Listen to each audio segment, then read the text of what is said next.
Hi, my name is François. I teach IP management at Université Catholique de Louvain. In the course of IP management, we discuss about the different aspects of IP in the daily life of business, government, and universities. During the course, I share my experience as IP professional and European patent attorney in a major multinational company. Due to lockdown, the IP management course is now made online. This video is the first part of a course I dedicated to COVID-19 and IP. The course on COVID-19 and IP is divided in two parts. The first part, which the present video is part of, is dedicated to the possibility to patent medical inventions in Europe.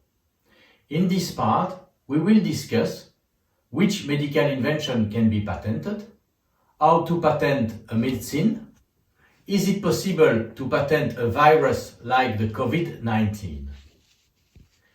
In the second part of the course, we will talk about how to make sure that patients in need can have access to a medicine at a reasonable cost. In this video, we will address the first part of the course. How can we protect medical inventions in Europe? What can be patented or not is very much dependent on the country or the region. In each country or region, there is their own regulation in terms of patentability. This video focuses only on the situation in Europe.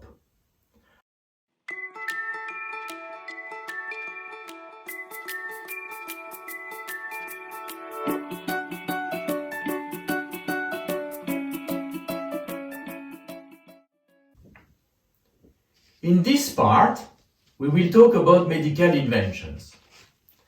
There are many types of medical invention. Let's take an example with COVID-19. If you feel sick, first thing you are going to do is to check your temperature. To do that, you will use a thermometer. The thermometer is a medical equipment. If you have over 38 degrees, your doctor will take samples of your blood and make a test. The test is a diagnosis method. If the test is positive, the doctor might want to give you acetaminophen. Acetaminophen is a medicine. If you have difficulties to breathe, you will go to the hospital. If the situation deteriorates, the doctor might want to put you on a respirator. They will need to insert a tube in your throat and maybe cut a few pieces. This operation is a surgery. Diagnosis method, medicine, equipment, and surgery are all medical invention. In this chapter, we will discuss how these different inventions can be protected in Europe. Okay, so in the European Patent Convention, the first thing that I would like to discuss with you to show is Article 52. So Article 52 is about patentable invention. So it just states that any invention for any field of technology can be patented. Okay, it doesn't say a lot because you find here no definition of what is an invention, and as we saw in a previous course, an invention can be considered as a technical solution to a technical problem. But Article 52 contains indeed a list of what is not an invention. So it's 52.2. You will see that discoveries, aesthetic creation, games, business methods, software, as well as also presentation of information are not considered as an invention.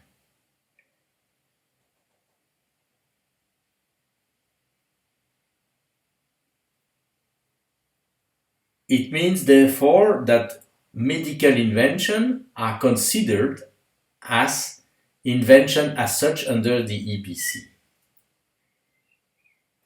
So at Article 53, we have a list of things that are invention but are not considered as patentable. And what is interesting for the medical innovation is the point C, where you will find a list of things that, even though they are invention, they cannot be patented. And this is the method of treatment of the human body by surgery, therapy, or the diagnostic methods. These things cannot be subject to a patent.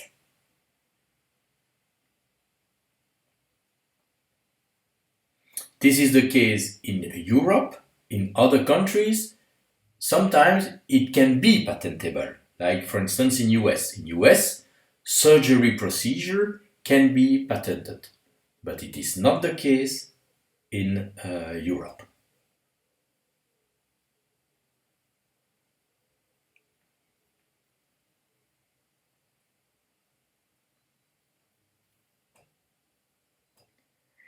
Then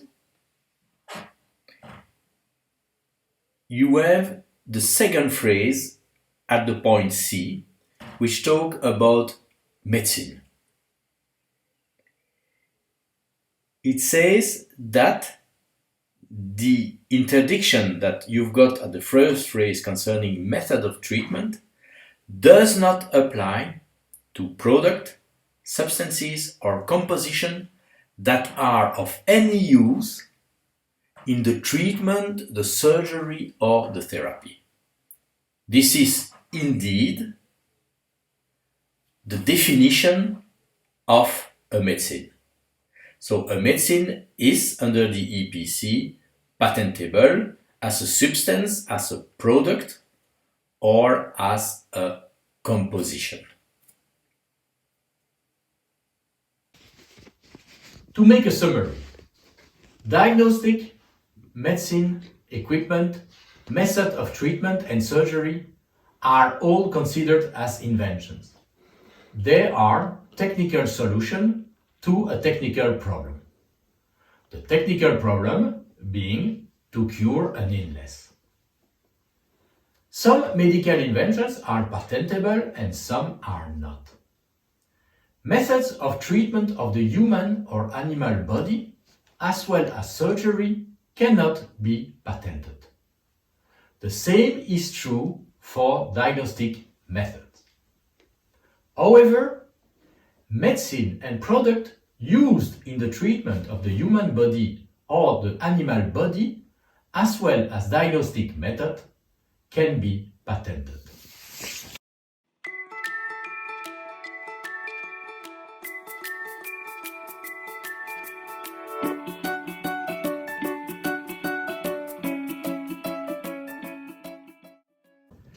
At this stage, I would like to focus on the different ways to patent a medicine. We have just seen that medicine can be patented as a product. But medicine can be patented in additional ways that are quite special. This is called second or third medical use. So the question concerning the new medical use of a known product is located at Article 54 of the EPC, which talk about the novelty. There is a reason for that, and we should just explain what is considered as a disclosure when you have a product. So when you have a product and the product is put on the market, this is considered as a disclosure, but we have to understand what is exactly disclosed when you put a product on a market. What is disclosed is the structure or the composition of the product that you put on the market. But what is not automatically disclosed when you put a product on the market are what is called is extrinsic characteristic. By external characteristic, we do understand, for instance, the possible use of a product,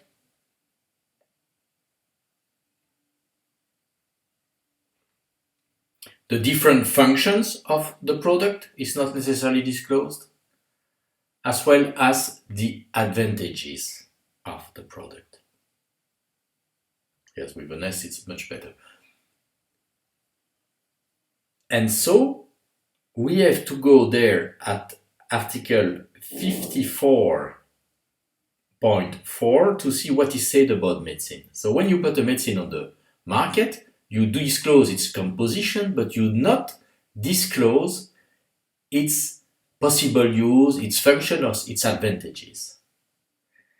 Article 54.4 talks about the new medical use, which is also called first and further medical use of a known product.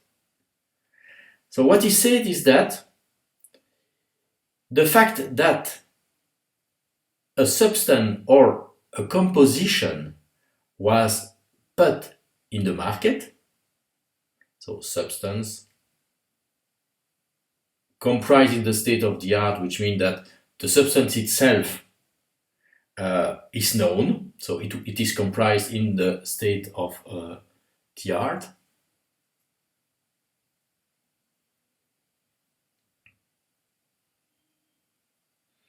And that such substance is for use in a method referred as to Article 53.c, which is the treatment. So when we have a known product that is to be used in a treatment, it can be considered as novel provided that the treatment itself was not known and the use that you could make of the medicine in the treatment was not known before.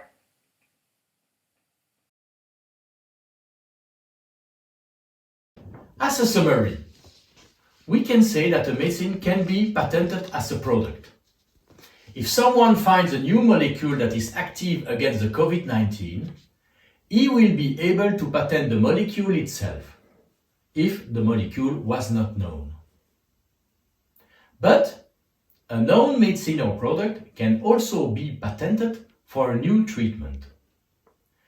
Even if the product was known or already patented, which normally would be novelty destroying, a patent can be granted when the invention relates to the known product as a new means to cure a disease. This is called first or additional medical use of a known product. Of course, to obtain a patent as a new medical use, the applicant must show that the effectiveness of the medicine or the product against the disease was not known. This is what we usually call novelty condition. And second, that it was not obvious that the medicine or the product would be effective against such a disease. This is the inventive step condition.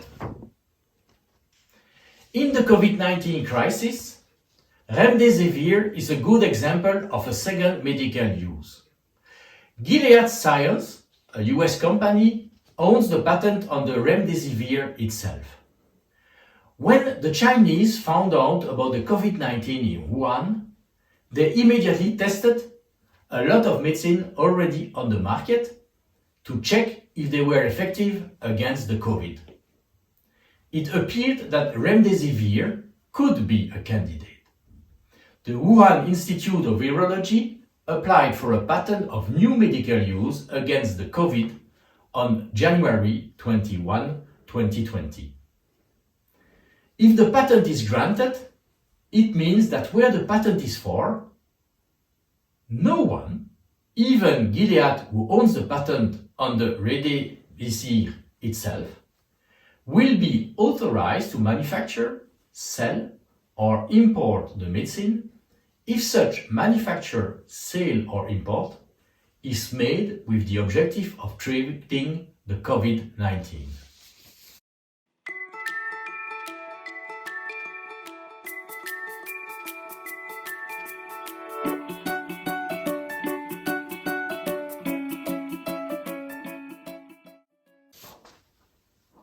Finally, I would like to address the question of the possibility to patent a virus.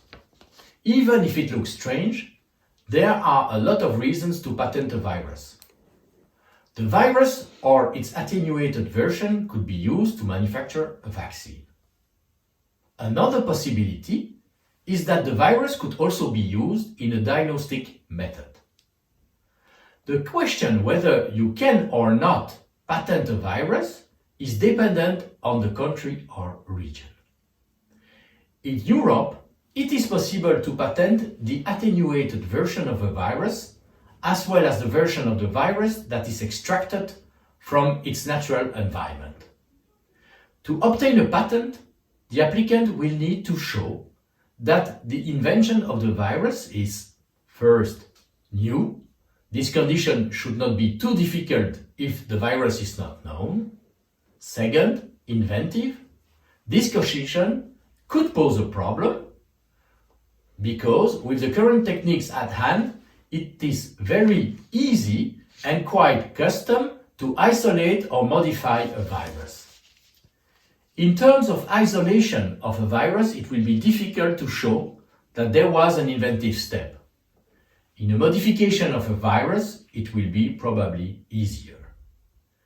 The patentability and the need for modified virus are the reason why you can find a lot of patents on coronavirus.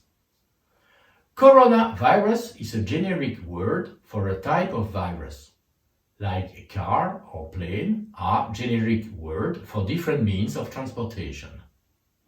Having a patent on the coronavirus just shows that someone invented in the past one specific strain of coronavirus.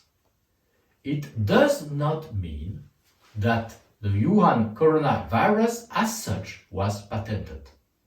So let's repeat it once again. Wuhan coronavirus was not patented before the outburst of the pandemic. The COVID-19 is not a conspiracy.